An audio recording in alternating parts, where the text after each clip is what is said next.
मेरे प्रिय भाई और बहनों, सुसमाचारों में हम पढ़ते हैं कि प्रभु यीशु चमत्कारी थे।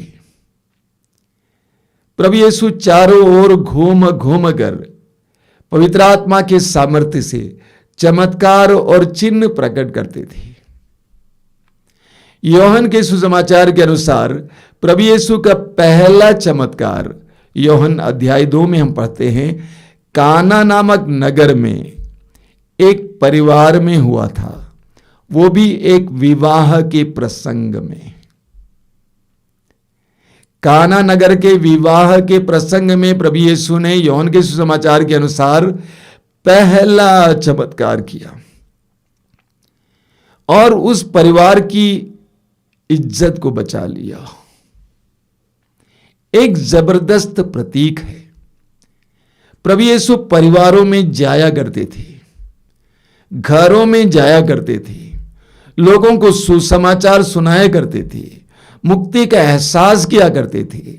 यहां पर हम पढ़ते हैं कि प्रभु यीशु ने काना नगर के उस परिवार की इज्जत को बचाने के लिए एक चमत्कार किया, जल को अंगूरी में बदल दिया। आज मैं विश्वास करता हूं समस्त संसार में परिवारों को बचाने के लिए, परिवारों की इज्जत बचाने के लिए मानव पुत्र संसार के मुक्तिदाता यीशु को ऐसे बहुत सारे चमत्कार करने की आवश्यकता है। पिछले 2-3 सप्ताह से मेरे पास कई केसेस आ रहे हैं, या तो सीधे आश्रम पहुंच रहे हैं या टेलीफोन के द्वारा बता रहे हैं। युवा दंपति तलाक के कगार पर हैं। जवान जवान पति पत्नी तलाक के कगार पर हैं, या तो टूट गए परिवार या तो टूट रहा है, इत्यादि इत्यादि। मेरे दिल में बहुत पीड़ा होती है जब पवित्र संबंध, ये पवित्र रिश्ता जो सैकड़ों या हजारों लोगों के सामने जोड़ा गया है, जब वो टूट जाता है तो दिल में दर्द होता है। इसलिए मैंने सोचा युवा दंपतियों के लिए कुछ व्यवहारिक बातें आज रखूं।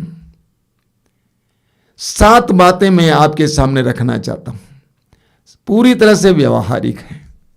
7 बातें। सबसे पहली बात यह है कि विवाह एक संस्कार है। विवाह एक संस्कार है। कैथोलिक कलीसिया में 7 संस्कार माने जाते हैं। उन 7 संस्कारों में एक संस्कार है विवाह। संस्कार का मतलब क्या है? संस्कार वे माध्यम हैं जिसके द्वारा हम प्रभु की विशेष और प्रचुर कृपा का अनुभव करते हैं। विवाह एक संस्कार है। विवाह कोई बिजनेस कॉन्ट्रैक्ट नहीं है।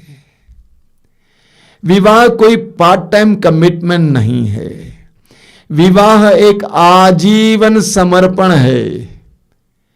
इसलिए जब गिरजाघरों में विवाह होता है तो दंपति एक दूसरे के हाथ को थामते हैं और कहते हैं, दुख में सुख में जीवन पर्यंत मैं आपका जीवन साथी बना रहूंगा, मैं आपकी जीवन संगनी बनी रहूंगी। आजीवन संबंध है। और विवाह एक संस्कार है और इस विवाह के द्वारा दंपतियों को कृपा मिलती है। पति अपने रिश्ते को बनाए रखते हुए एक अच्छे पति के रूप में, ईमानदार पति के रूप में, एक ईमानदार पिता के रूप में भूमिका निभाता है तो उसको प्रभु की विशेष कृपा मिलती है। जब पत्नी एक अच्छी और ईमानदार पत्नी के रूप में, एक ईमानदार मां के रूप में अपनी भूमिका को निभाती है तो उसको प्रभु की विशेष कृपा मिलती है। आसान नहीं है, आसान नहीं है, कठिन है।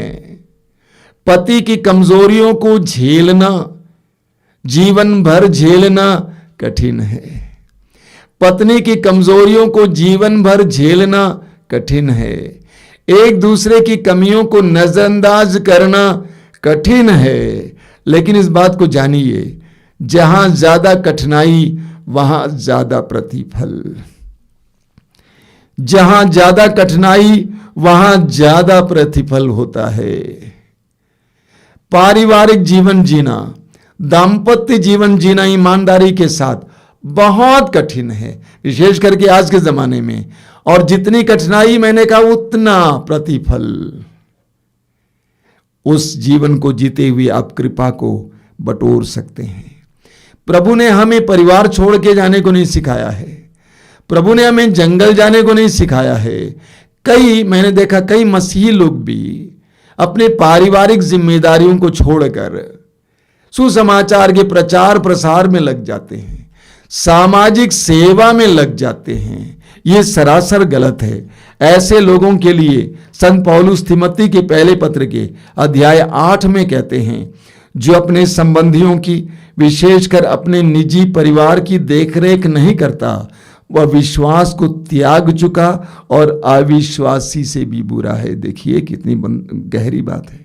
पौलुस कहते हैं, जो अपने संबंधियों की, विशेषकर अपने निजी परिवार की देखरेख नहीं करता, वह विश्वास को त्याग चुका और अविश्वासी से भी बुरा है। तो सबसे पहली बात जो मैं आपसे कहना चाहता हूं वो यह है, विवाह एक संस्कार है, एक पवित्र संबंध है, जिसके द्वारा आप कृपा इकट्ठा कर सकते हैं। दूसरी बात, आपको अपनी मां बाप से और विवाह के समय जो आशीर्वाद प्राप्त हुआ है, उसको अपने बच्चों को देना आपका परम कर्तव्य है। उत्पत्ति ग्रंथ के अध्याय 1 वाक्य 28 में हम पढ़ते हैं कि प्रभु ईश्वर ने प्रथम दंपति कौन थे, आदम और हेवा को आशीर्वाद दिया, कहा कि फलो फूलो। ईश्वर ने आदम और हेवा को आशीर्वाद दिया। वो आशीर्वाद अपने बच्चों को देना हर दंपति का, विश्वासी दंपति का, मसीही दंपति का परम कर्तव्य है। आप अपने बच्चों को क्या देते हैं? अच्छा भोजन, अच्छे कपड़े, अच्छी शिक्षा, अच्छे एजुकेशन, क्या इतना ही काफी है? और यही अच्छी चीजें हैं जो आपके पास हैं, जो आपके मां बाप से आपको प्राप्त हुआ है, जो विश्वास, जो आध्यात्मिकता, जो प्रभु, जो धार्मिकता, जो भक्ति, उसको आपको बच्चों को देना आपका परम कर्तव्य है। बाकी चीजें टिकाऊ नहीं है, यही टिकाऊ है। यही सब कुछ को सुरक्षित रखता है।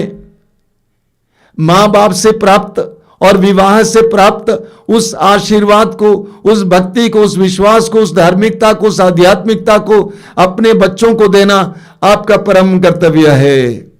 कुछ दिन पहले करीब 42 साल का एक व्यक्ति मेरे सामने बैठा हुआ था। वह बहुत दुखी था। उसका परिवार भी टूटने के कगार पर है। अब तलाक की बात चल रही है। 2 बच्चे हैं, बड़े बड़े बच्चे। उसने कहा कि मैं महसूस करता हूं 2-3 रोज आश्रम में रहने के बाद कि मेरे जीवन में जो बर्बादी आई है उसका कारण है कि मैंने भक्ति को छोड़ दिया, विश्वास को छोड़ दिया। मेरे मां बाप के द्वारा दिए गए उस भक्ति और विश्वास को मैंने त्याग दिया। मुझे बचपन की याद आई, अपनी युवावस्था की याद आई, जब मैं भक्ति में जीवन जीता था। मैंने अपनी जिंदगी को बर्बाद किया। लेकिन फादर, मैं आपको बताना चाहता हूं, इससे भी बड़ा दुख मेरे दिल में यह है कि मैंने अपने बच्चों को यह आध्यात्मिकता नहीं दी। मैंने एजुकेशन दिलाया, खाना दिलाया, पैसा दिया, कपड़ा दिया, लेकिन मैंने वो जो कीमती चीज मेरे अंदर थी मैंने नहीं दी। आशीर्वाद बच्चों को दिलाना, देना आपका परम कर्तव्य है। तीसरी बात है, विवाह दो व्यक्तियों का रिश्ता है जरूर, वर वधू का, पति पत्नी का, लेकिन हमारे परिवेश में, भारत के परिवेश में, यह मात्र दो व्यक्तियों का रिश्ता नहीं है, बल्कि दो परिवारों का भी रिश्ता है। यह एक सच्चाई है जिसको आपको जानना जरूरी है। हमारे लिए विवाह दो व्यक्तियों का ही रिश्ता नहीं है, बल्कि दो परिवारों का भी रिश्ता है। इसलिए व्यक्तियों के मेल के साथ साथ परिवारों का भी मेल होना जरूरी है। आप उत्पत्ति ग्रंथ के अध्याय 24 में पढ़ेंगे, जब इब्राहिम बूढ़ा हो चला था और उस समय इब्राहिम ने अपने प्रिय नौकर को बुलाया और उससे कहा कि तुम अपना हाथ मेरी जांघ के नीचे रखो और ये वायदा करो कि हम कानानियों के बीच रहते हैं, लेकिन मेरे पुत्र इसहाक के लिए तुम कानानियों से कोई कन्या नहीं ढूंढोगे पत्नी के रूप में। तुम मेरे पूर्वजों के यहां जाओगे और वहां से एक कन्या ढूंढ के लिए आओगे। वायदा कराया, एक बहुत गहरी बात है। उसी तरह उत्पत्ति ग्रंथ के अध्याय 28 में आप पढ़ेंगे, इसहाक जब बूढ़ा हो चला था, उसने अपने पुत्र याकूब को बुलाया, उससे कहा कि बेटा, हम लोग कनानियों के बीच में रहता हूं, मैं जानता हूं कि यहां पे भी बहुत सारी अच्छी अच्छी कन्याएं हैं, लेकिन तुम यहां से कोई कन्या अपनी पत्नी के रूप में ग्रहण नहीं करोगे, तुम अपने ननिहाल चले जाओगे, वहां से तुम्हारे पूर्वजों के यहां से एक कन्या को लोगे। आप इसको धार्मिक कट्टरवादिता कह सकते हैं, बिल्कुल नहीं। ये मेल की बात है, तालमेल की बात है, यह व्यावहारिकता की बात है। विवाह के समय दोनों परिवार को देखना जरूरी है। वर्ग क्या है, आर्थिक अवस्था क्या है, धर्म क्या है, संस्कृति क्या है, ये सब देखना जरूरी है, क्योंकि दोनों परिवारों का मेल होना भी आवश्यक है। कई युवक युवतियां इन सारी बातों को लांघ कर जल्दी से विवाह तो कर लेते हैं, लेकिन धीरे धीरे धीरे पतन होता है। तब उनको पता चलता है कि हर संस्कृति के लोग, हर धर्म के लोग, हर वर्ग के लोगों की अपनी अपनी विचारधारा होती है। विवाह के बारे में धारणा अलग होती है, बच्चों के परवरिश के बारे में धारणा अलग होती है। इसलिए यह आवश्यक है कि दोनों परिवारों का मेल होना। मैंने कहा विवाह दो परिवारों का भी रिश्ता है, इसलिए दोनों परिवारों को साथ ले चलना आवश्यक है। मैं आपको उन बातों को समझा रहा हूं जहां पर विवाह टूट रहे हैं। अभी कुछ दिन पहले एक युवती मेरे सामने आई, उसकी 3 साल की बच्ची है। उसने कहा, मेरा पति कहता है तुम एक काम कर, तुम अपने माँ बाप और अपने बहनों और अपने परिवार को भूल जाओ, मैं तुमको अपने साथ रखूंगा, वरना मैं तुमको अपने साथ नहीं रखूंगा। रह सकती हो लेकिन तुम मेरे लिए अजनबी होगी। ये कतई संभव नहीं है। दोनों परिवारों का समर्थन और सहयोग पति पत्नी दोनों के लिए आवश्यक है और अच्छा है। जब पत्नी के घर वाले यानी उसके मैके वाले उसको सहयोग देते हैं, साथ देते हैं, समर्थन करते हैं, तो पत्नी अपने में सुरक्षित महसूस करती है। उसी तरह पति के घर वाले उसको प्यार करते हैं, सहयोग करते हैं, वो अपने में सम्मान और सुरक्षित महसूस करता है। इतना ही नहीं, बच्चों के विकास के लिए भी दोनों परिवारों की आवश्यकता होती है। बच्चों के विकास के लिए सिर्फ दादा दादी का प्यार काफी नहीं है, नाना नानी का भी प्यार आवश्यक है। चाचा बुआ का प्यार काफी नहीं है, मामा मौसी का भी प्यार चाहिए। दोनों परिवार आवश्यक है। यह भी अपने दिमाग में रखने की आवश्यक बात है। दोनों परिवार आवश्यक है। इतना ही नहीं, दो परिवारों के बीच का रिश्ता है, इसलिए दोनों परिवारों के रिश्तेदार भी महत्वपूर्ण हैं। कई लड़कियां शादी के बाद 1-2 महीने के बाद आती हैं, कहती हैं स्वामी जी देखिए ना, मेरा पति मेरी बात नहीं मानते हैं, अपनी मम्मी की बात मानते हैं और अपनी बहनों की बात मानते हैं। मैं उन बच्चियों से कहता हूं, बेटा हो सकता है कि तुम्हारे बाप ने दहेज दिया है, लेकिन तुमने अपने पति को खरीदा नहीं है। तुमने अपने पति को खरीदा नहीं है। तुम्हारे उस घर में जाने से पहले तुम्हारे पति की एक मां थी जिसने उसको जन्म दिया, पाला पोसा, नहलाया धुलाया, और तुम्हारे कारण वो अपनी मां के साथ रिश्ता हमेशा के लिए तोड़ नहीं सकता। ये सच है कि तुम्हें सबसे ज्यादा उसको प्यार करना चाहिए, लेकिन मां का तिरस्कार नहीं कर सकता। मां की बात को भी उसको लेके चलना पड़ता है। उसी तरह उसके भाई भी थे, उसकी बहनें भी थी, उनको भी लेके चलना होता उनको। तुम्हारे उस घर में जाने से पहले वे बहनें उसके साथ थी, वे ही सहयोग देते, साथ देते थे, खिलाता पिलाते थे, उनके साथ खेलता कूदता था। तुम्हारे कारण उनका तिरस्कार नहीं किया जा सकता है। इतना ही नहीं, मैं उन लड़कियों को समझाता हूं, बेटा तुम्हारा भी एक महक है। अगर तुम्हारा भाई केवल अपनी पत्नी की बात माने, तुम्हारी बात ना माने, तुम्हारी मम्मी की बात ना माने, तुमको कैसा लगेगा? सोचना चाहिए, सोचना चाहिए। इसलिए दोनों परिवारों के रिश्तों को भी बनाए रखना जरूरी है। चौथी बात है, बच्चों को धर्मी संतति के रूप में परवरिश करना हर दंपति का परम कर्तव्य है। मलाकी के ग्रंथ के अध्याय 2 वाक्य 15 में प्रभु कहते हैं, मैं नए दंपतियों से क्या चाहता हूं? धर्मी संतति। संतति नहीं, धर्मी संतति।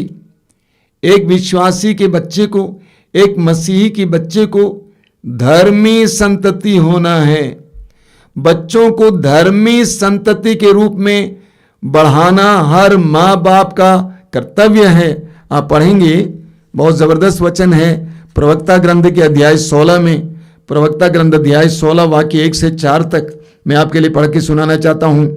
अधर्मी पुत्रों के कारण आनंद मत मनाओ, अधर्मी पुत्रों के कारण आनंद मत मनाओ।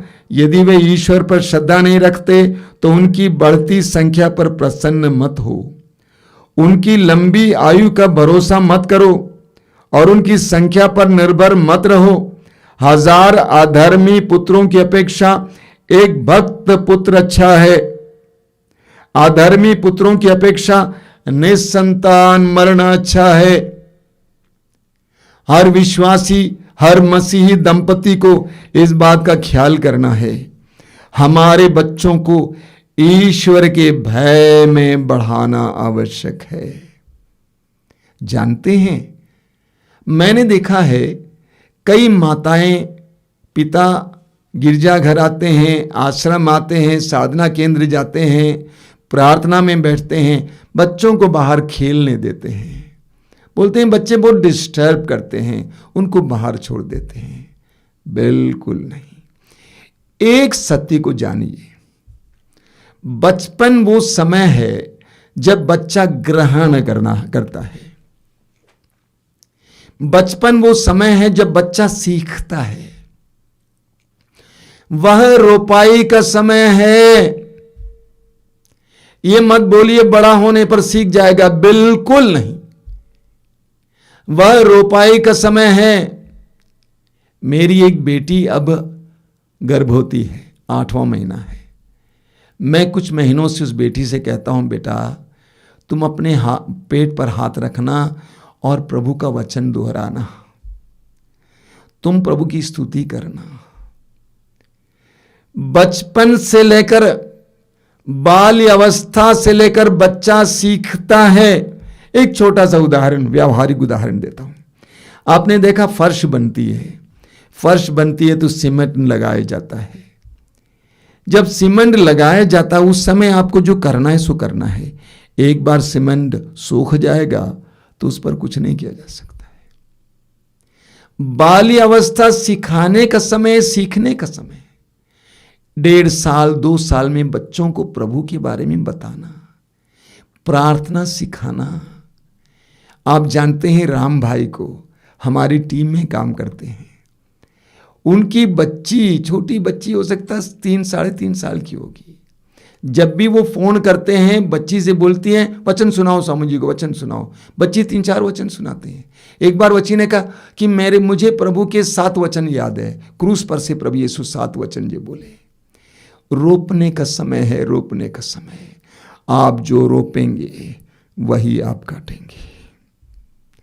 बचपन के समय बच्चों को पालन पोषण कीजिए, उनको प्रार्थना सिखाइए, भक्ति दीजिए।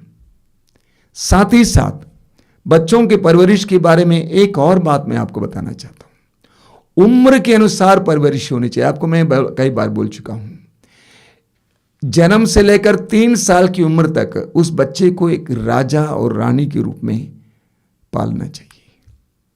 वो एक राजा है, रानी है, उसको दुख ज्यादा मत देना, पीटना, मारना, ये सब नहीं करना।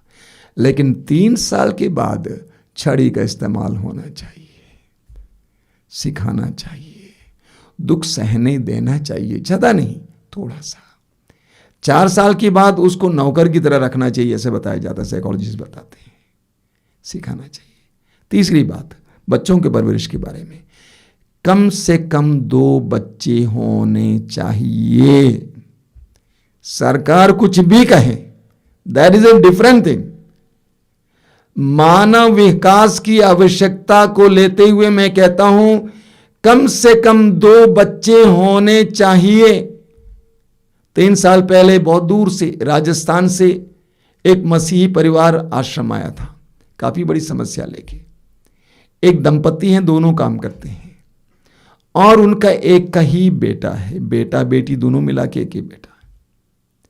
15-16 साल का लड़का, इंग्लिश मीडियम स्कूल में पढ़ रहा है, कोई कमी नहीं है, लेकिन मानसिक रूप से बीमार है। वो डिप्रेशन में है, वो किसी से बात नहीं करता, घर से बाहर जाना नहीं चाहता है। मैंने अपना हाथ उस बेटे के कंधे पे लगाया और पूछा, बेटा तुमको एक छोटी बहन चाहिए थी ना, एक छोटा भाई चाहिए था ना। उसने मुझे बहुत इच्छा के साथ देखा और मुस्कुराया। मैंने उसके माँ बाप से पूछा, आपके कितने बच्चे हैं? यही एक है। मैंने पूछा क्यों? नहीं हो सकता था कि आप लोग नहीं चाहते थे? बोले हम लोग नहीं चाहते थे। क्यों? हमने सोचा हमारे लिए एक ही काफी है, एक ही काफी है। हाँ, अच्छा है, आपके लिए एक ही काफी है, लेकिन उस बच्चे के लिए एक और की जरूरत थी। उस बच्चे को एक साथी की जरूरत है, एक बहन की जरूरत है, एक भाई की जरूरत है, जिसके साथ वो खेलें। वरना रोज वही बोरियत, वही मां बाप का चेहरा, वही डांट फटकार, वही पढ़ो पढ़ो पढ़ो, यही सब चीजें ऊब जाता है, डिप्रेशन आ जाता है। एक बालक को स्वस्थ बालक इंसान के रूप में बढ़ने के लिए कम से कम एक और साथी की जरूरत है। जब वो देना सीखेगा, प्यार करना सीखेगा, एक भाई से, एक बहन से कैसे प्यार करना है यह सीखेगा। अगली बात है, मेरे प्रिय युवा दंपतियों, समयानुसार आपकी भूमिका बदल जाती है। समय के अनुसार आपकी भूमिका बदल जाती है। पहले आप फ्रेंड थे, उसके बाद वर वधू बने, उसके बाद दंपति पति पत्नी बने, और जब बच्चा आ जाता है तो आप मां बाप बन जाते हैं। भूलना नहीं चाहिए, डोंट फॉरगेट। पति पत्नी आपस में लड़ते हैं, मेरा तेरा, मेरा तेरा, मेरा तेरा। नहीं भैया, अब तुम मां बाप हो, अब तुम मां बाप हो। अपनी भूमिका को जानना जरूरी है। पति पत्नी आपस में एक दूसरे के प्रति जो जिम्मेदारी है, जो आवश्यकताएं हैं, मानसिक और शारीरिक आवश्यकताएं हैं, उसको निभाते हुए दोनों मिलकर माता पिता की भूमिका निभाएंगे। बच्चे होने के बाद आपसी मतभेद भूल जाएंगे, परिवार के लिए जिएंगे, बच्चों के लिए जिएंगे। समस्या तब खड़ी हो जाती है और तलाक की बात तब होती है जब मेरा तेरा होता है। समाप्त हो गया, एक बच्चा मिल गया हमारा। He should be the attention. बच्चे के आने के बाद पति के लिए, पत्नी के लिए वही ध्यान का केंद्र होना चाहिए, ना कि पति के लिए पत्नी और पत्नी के लिए पति। दोनों का केंद्र, ध्यान का केंद्र बच्चा होना चाहिए, तब आपका परिवार अच्छी तरह से बढ़ेगा। एक बात का ख्याल करना, इस बात का ख्याल करना, इस बात के बारे में सोचना कि हम अपने परिवार और पारिवारिक जीवन को कैसे बचाएं। जितने भी दंपति तलाक की बात करते हैं, तलाक के लिए सोचते हैं, वे परिवार के लिए नहीं सोचते हैं। एक बात मैं खुलेआम कहूंगा, बच्चा होने के बाद आप दोनों को तलाक की बात तक करने का हक नहीं है, हक नहीं है। बच्चा कहां जाएगा? बच्चे को आजीवन एक बाप और एक मां की आवश्यकता है।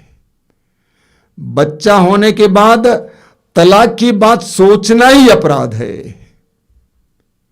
दोनों को दुख सहकर भी उस बच्चे के लिए और परिवार के लिए जीने की जरूरत है। बोलिए हालेलुया, हालेलुया, हालेलुया, हालेलुया। अगली बात है, बच्चे आपसे बात से ज्यादा आपसे जीवन से सीखते हैं। बच्चे आपसे बात से ज्यादा आपके जीवन से सीखते हैं। आप क्या समझाते हैं ये बच्चा शायद ही पालन करता होगा, लेकिन आपके जीवन से सीखता है। इसीलिए एफेसियों के पत्र के अध्याय 6 वाक्य 4 में संत पौलुस कहते हैं, पिताओं से कहते हैं कि पिताओं प्रभु की तरह शिक्षा और उपदेश दिया करें बच्चों को। प्रभु ने कैसे शिक्षा दी? करके दिखाया। प्रभु ने शिष्यों के पैरों को धोया और कहा इसी तरह तुम एक दूसरे के पैर धो। प्रभु ने क्रूस पर से अपने बैरियों को माफ किया और इसी तरह प्यार करो जैसे मैंने प्यार किया। मां बाप के आचरण को बच्चे देखते हैं, ना कि उनकी बात को ज्यादा सुनते हैं, आचरण को देखते हैं। एक दूसरे का सम्मान करना सीखिए। यह सच है कि आजकल आधुनिकता आ गई है, पति पत्नी का नाम लेता है, पत्नी पति का भी नाम लेता है, ठीक है, कोई बात नहीं है, लेकिन एक दूसरे का सम्मान करना सीखना है। बच्चों को दिखना चाहिए कि मेरे पापा मम्मी को कितना सम्मान करते हैं, मेरी मम्मी मेरे पापा को कितना सम्मान करते हैं। जानते हैं, कई युवक युवतियां इसलिए शादी नहीं चाहते हैं क्योंकि उन्होंने अपने घर पे सिर्फ झगड़ा ही झगड़ा देखा है। बचपन से माँ बाप का झगड़ा, बाप का मार पीट, बच्चे शादी नहीं करना चाहते। कुछ दिन पहले एक ख्रिस्त भक्त नारी आई थी, वो मेरी बेटी समान है, उसके छोटे छोटे बच्चे हैं, उसके परिवार में कुछ समस्या, वो आके रोने लगी। उसने कहा मत भूलिए स्वामी जी, मेरे लिए प्रार्थना करना, मैं एक शराबी बाप की बेटी हूं, शराबी पति की पत्नी हूं, शराबी भाई की बहन हूं। देखिए उसके दिल में क्या बीत रहा है, कोई कुछ सोचता है? पति पत्नी आपस में झगड़ते हैं, बच्चों पर क्या हो रहा है, क्या बीत रहा है, कोई सोचता है? आपका अंतःकरण होना चाहिए, बच्चों के दर्द को महसूस करना चाहिए। इसलिए आपको बच्चों के सामने एक दूसरे को आदर करना है, ऐसा व्यवहार करना है कि बच्चे आपके व्यवहारों से प्रभावित हों, उनका जीवन प्रभावित हो। अंतिम बात है, हम विश्वासी हैं, हम मसीही हैं, हम यीशु के शिष्य हैं।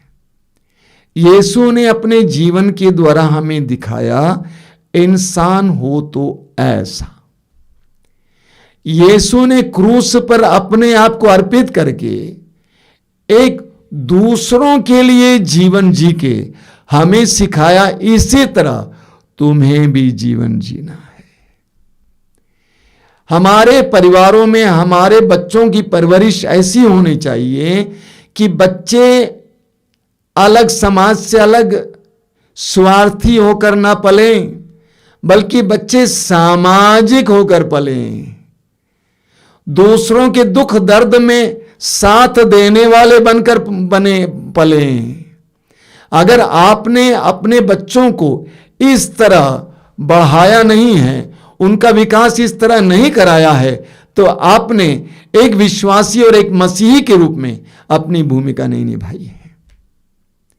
प्रभु यीशु ने कहा कि तुम पृथ्वी के नमक हो, बच्चों को नमक बनाओ, सामाजिक बनाओ, दूसरों के दुख दर्द को देखने दो।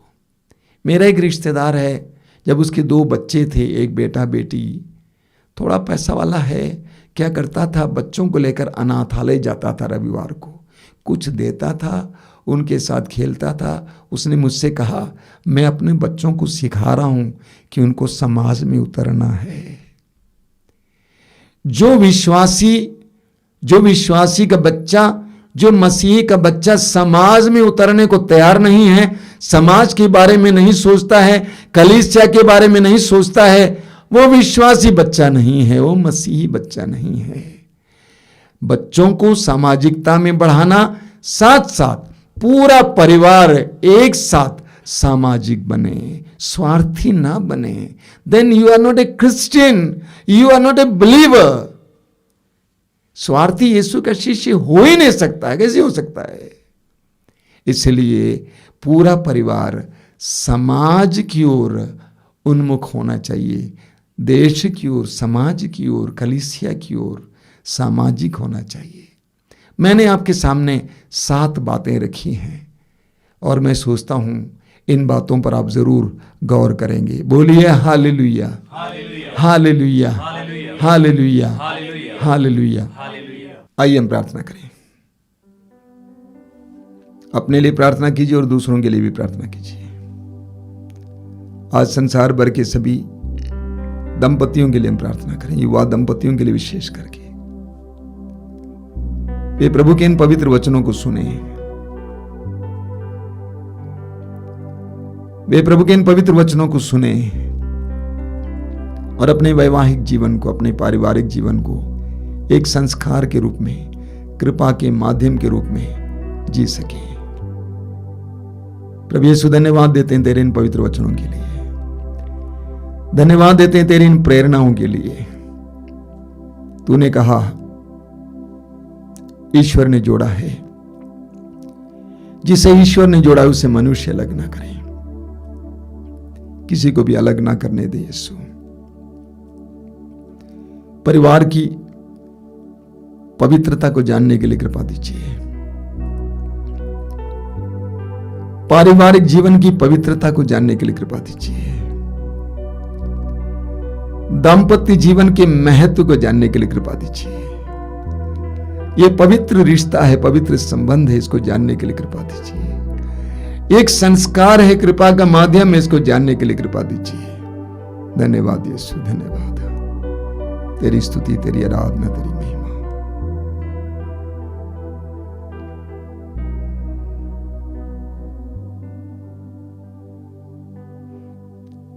मैं जानता हूं कि आप में से कई लोग युवा नहीं हैं।